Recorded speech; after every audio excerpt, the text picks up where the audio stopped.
मैं पजल हो रहा हूँ, पीछे जाऊंगा 1 मिनट के लिए। ऐसा तो नहीं है कि चूंकि आर्थिक चीजों को लेकर अभी समय कम है तो बहुत गहरी तैयारी नहीं हुई है, इसलिए आप लोगों ने अपना आर्थिक डॉक्यूमेंट करीब लो की ढंग से वेबसाइट पे डाल दिया। आप लोगों ने इसको बड़ा इवेंट नहीं बनाया। आप तो हर चीज को इवेंट बनाते हैं। नहीं सर, बना देंगे, आप कहेंगे तो बना देंगे, ऐसा भी क्या। क्योंकि मुझे लगता है इकोनॉमिक पॉलिसी पर आपसे इंतजार था और आपने वादा किया था कि आप अपनी पॉलिसी पब्लिक में शेयर करेंगे। बीजेपी कहा गया, बीजेपी छोड़िए ना, जाने दीजिए। बीजेपी जाने दीजिए सर, वो तो सरकार बनाने वाले हैं सर। देखिए, बीजेपी जाने दीजिए, आम आदमी पार्टी। आपके विचार जानने हैं सर मुझे। अरे मैं आपसे पूछ रहा हूँ, बीजेपी कहा गया?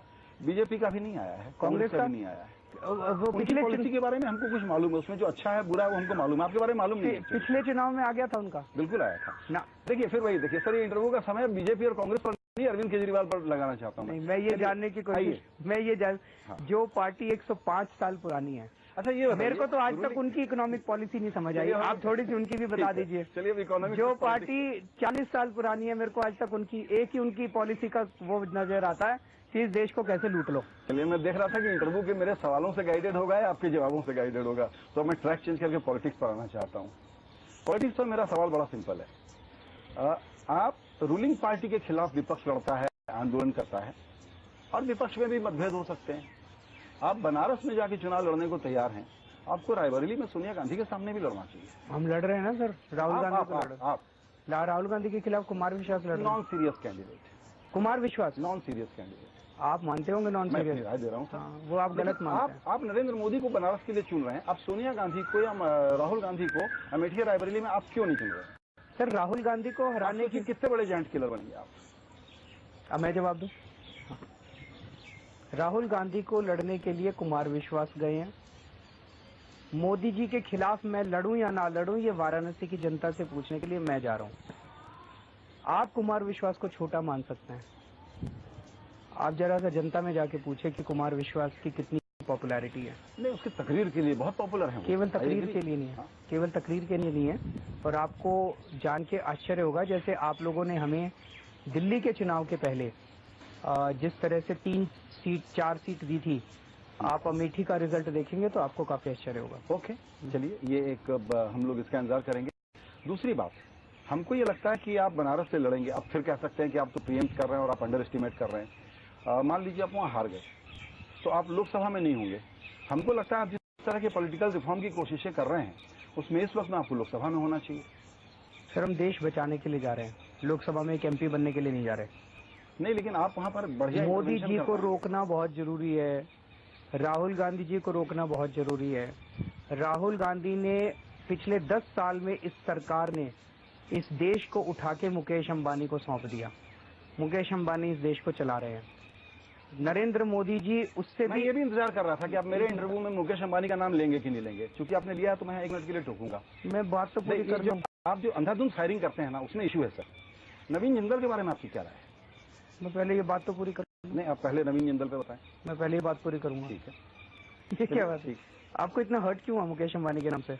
ये अंधाधुंध फायरिंग के कारण कोई हर्ट नहीं हुआ है मुझे। सबको मालूम है कि वो हमारे इन्वेस्टर हैं और आप 50 बार बोल चुके हैं, उसमें कोई इशू नहीं है। आपको जो बोलना है बोलिए ना। कितना इन्वेस्टमेंट है? आपको जो बोलना है बोलिए। बता तो दीजिए कितना इन्वेस्टमेंट है उनका इस चैनल में? हमने हमारे प्रमोटर ने उधार लिया है, कोई इन्वेस्टमेंट नहीं है, लेकिन मैं इंटरव्यू देने नहीं लेने बैठा हूँ। इक्विटी में नहीं है? देखिए फिर अब देखिए, मैं पूछ रहा हूँ सर। रिटोरिक बातों से सब्सटेंशियल बातों में रहना अच्छा रहेगा। अरविंद केजरीवाल, आप मुझसे बात कर रहे हैं, ठोस बातों पर रहिए। सर, मैं आप रिटोरिक पर आएंगे, मैं बहुत बढ़िया से आ सकता हूँ आपके साथ। सर, मैं तो पूछ रहा हूँ। आइए ना। इतना कर्जा लिया हमने, कर्जा लिया। इक्विटी नहीं है? नहीं, इक्विटी नहीं है। कितना कर्जा? हमने कर्जा लिया है। सर, मैं आपको मुकेश अंबानी के बारे में जो बोलना है मैं आपको 1 मिनट दे रहा हूँ। नहीं, 1 मिनट में 2 मिनट लूंगा सर। चलिए ठीक है, बोलिए, आइए। सर, मैं ये कह रहा हूँ, पिछले 10 साल के अंदर यूपीए सरकार ने, गांधी परिवार ने, मनमोहन सिंह जी ने उठा के इस देश को कुछ चंद बड़े बड़े लोगों के कदमों में रख दिया, इंक्लूडिंग मुकेश अंबानी। ठीक है, बहुत ही गलत इंटरप्रिटेशन है। आपको लग सकता है, जनता को लग रहा है ठीक है। हाँ। उसके बाद नरेंद्र मोदी जी के जो अब तथ्य सामने आ रहे हैं, वो ये लग रहा है कि वो नरेंद्र मोदी जी इसको और जो बचा खुचा है वो भी इनके कदमों में रख देंगे। इसीलिए इन दोनों लोगों से, इन दोनों पार्टियों से इस देश को बचाना बहुत जरूरी है, नरेंद्र मोदी जी से और राहुल गांधी जी से। इसीलिए इन दोनों को हराने के लिए जो क्रोनिक कैपिटलिज्म की बात सर, मैं बात तो पूरी कर लूं। ठीक है, मेरा इंटरव्यू है ना? आपका समय हो गया। नहीं, कोई बात नहीं। ठीक है। तो नरेंद्र मोदी जी के खिलाफ बनारस से लड़ने के लिए मैं बनारस की जनता से पूछने जा रहा हूँ, और राहुल गांधी जी के खिलाफ कुमार विश्वास। हम अपना धर्म कर रहे हैं सर, हम अपना कर्म कर रहे हैं। सक्सेसफुल होंगे नहीं होंगे तो समय बताइए। ठीक है, हो गया। मेरा सवाल ये है कि आप क्रोनी कैपिटलिज्म की बात करते हैं, आप मुझे नवीन जिंदल के बारे में अपनी राय दीजिए। सर हमने तो कहा था उनको जो लिस्ट 20 कितनी लिस्ट दी थी उसमें उनका नाम था। आप सुब्रत रॉय के बारे में अपनी राय दीजिए। सर सबका कैरेक्टर सर्टिफिकेट लेंगे ना सर। आप तो यही करते हैं ना। सुब्रत राय भी अभी वो तो सुप्रीम कोर्ट ने बोल दिया। बांटते हैं। देखिए अभी हम एक इंटरव्यू करने बैठे, हाँ। हम बिग आइडियाज पर बात कर रहे थे। सुब्रत रॉय जी के बारे में आपको मालूम है, चलो बता रहा हूँ, पोजीशन क्रिएट कर देंगे। आ जाइए मेरे साथ। क्या चीज? आपको लग रहा है कि नेटवर्क 18 के साथ इंटरव्यू दे रहे हैं और मुकेश अंबानी को ले आएंगे तो आप एक बहुत बढ़िया तहलके वाला इंटरव्यू कर लेंगे, तो मैं तो तैयार हूं आपके साथ बात करने के लिए।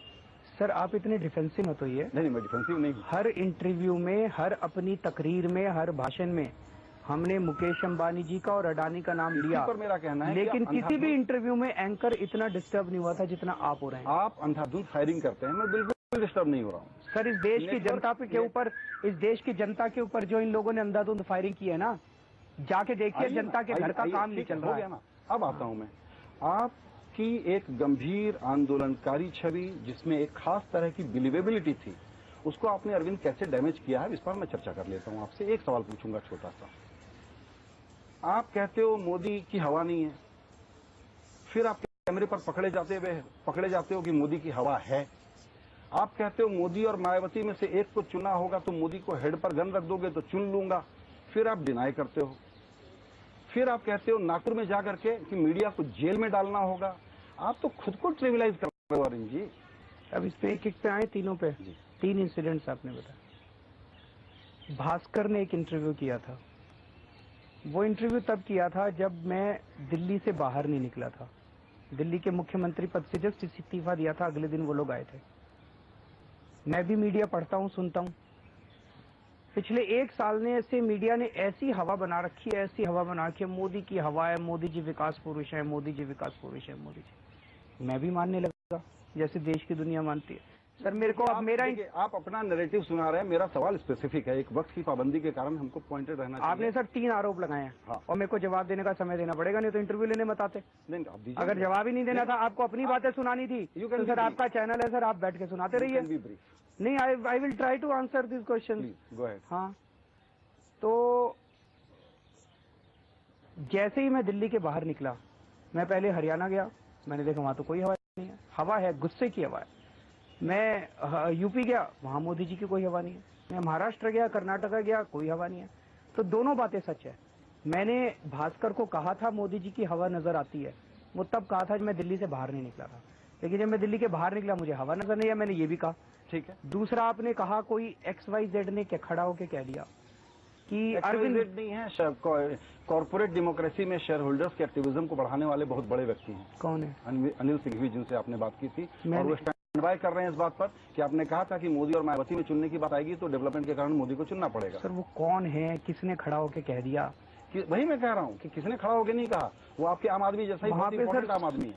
वहां पे 100 लोग मौजूद थे, किसी ने नहीं कहा, वो एक आदमी कह रहा है।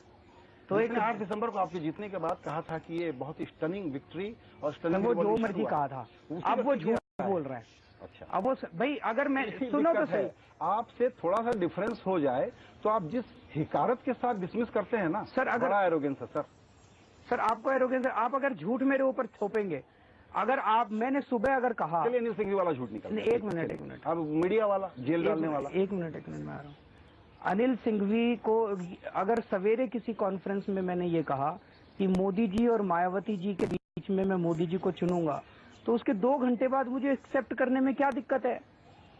मैं क्यों कहूंगा ऐसा और क्यों उसको डिनाई करूंगा 2 घंटे के बाद? आप खुद ही सोचिए।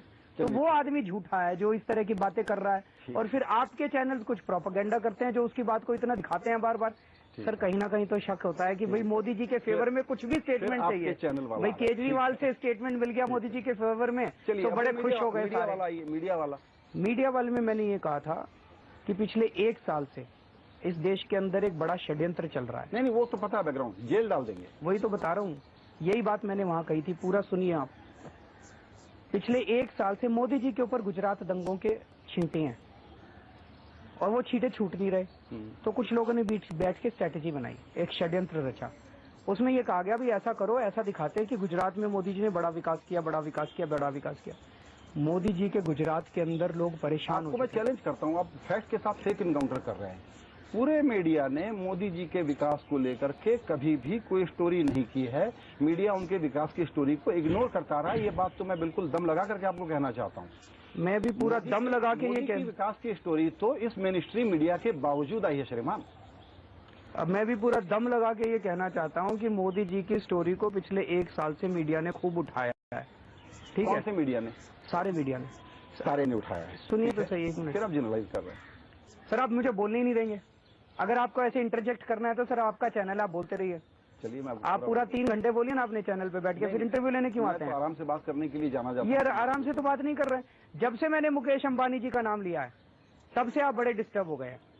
सर जिन लोगों से पैसे लेते हैं फिर उन्हीं की वो करिए ना, फिर क्यों दूसरों के इंटरव्यू? यही प्रॉब्लम है, यही प्रॉब्लम है कि आप अचानक मैन ऑफ द स्ट्रीट की एक बड़ी राजनीति की बात करते हुए सड़क छाप स्टाइल पर उतर आते हैं। सर हम तो सड़क छाप है सर, हमारी भाषा भी बहुत खराब है, हम इस देश के बिल्कुल निकम्मे लोग हैं। सर आप लोग बहुत अच्छे हैं सर, मैं ये कहने की कोशिश कर रहा हूँ, मैं ये कहने की कोशिश कर रहा हूँ, इस देश को लूट लिया आपके उन मुकेश अंबानी जी ने, आपके मुकेश अंबानी जी ने इस देश को लूट लिया।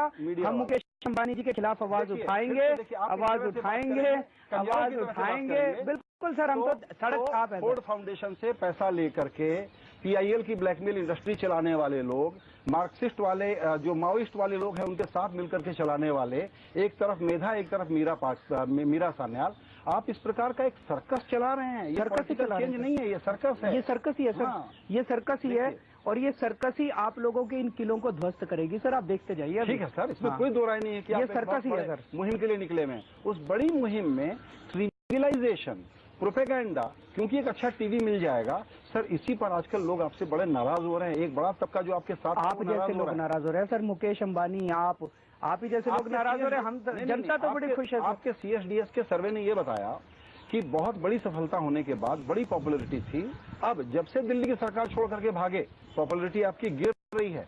आपको वो आंकड़े देखने को मिले होंगे। आपको तो खुश होना चाहिए सर। नहीं, हमारी पॉपुलैरिटी खत्म होगी तो आपकी रोटी चलती रहेगी सर। मैं तो जिस दिन हम सफल हो गए सर, आप लोगों की फिर दिक्कत हो जाएगी ना। आपको तो खुश होना चाहिए, हमारी पॉपुलैरिटी गिर रही है। ठीक है, यू शुड बी हैप्पी। चलिए, तो अब हम वापस लौटें कि मीडिया को जेल भेजेंगे आप? सर मैंने ये कहा था कि एक प्रोपेगेंडा चल रहा है और उस प्रोपेगेंडा के तहत जिन जिन मीडिया हाउसेज ने ये प्रोपेगेंडा किया उसकी जांच होनी चाहिए और जो लोग दोषी हैं उनको सजा मिलनी चाहिए।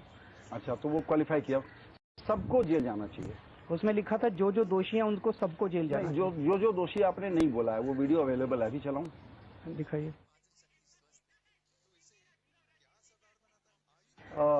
अरविंद जी, अभी हमने वो क्लिप देखने की कोशिश की थी और हम लोग इस बात पर एग्री कर रहे हैं कि उसमें यह है कि जांच होनी चाहिए और सबको जेल भेजा जाना चाहिए। तो जांच के बाद जो भी हो उसका परिणाम, इस पर हम लोग एग्री कर रहे हैं, ये बात हुई।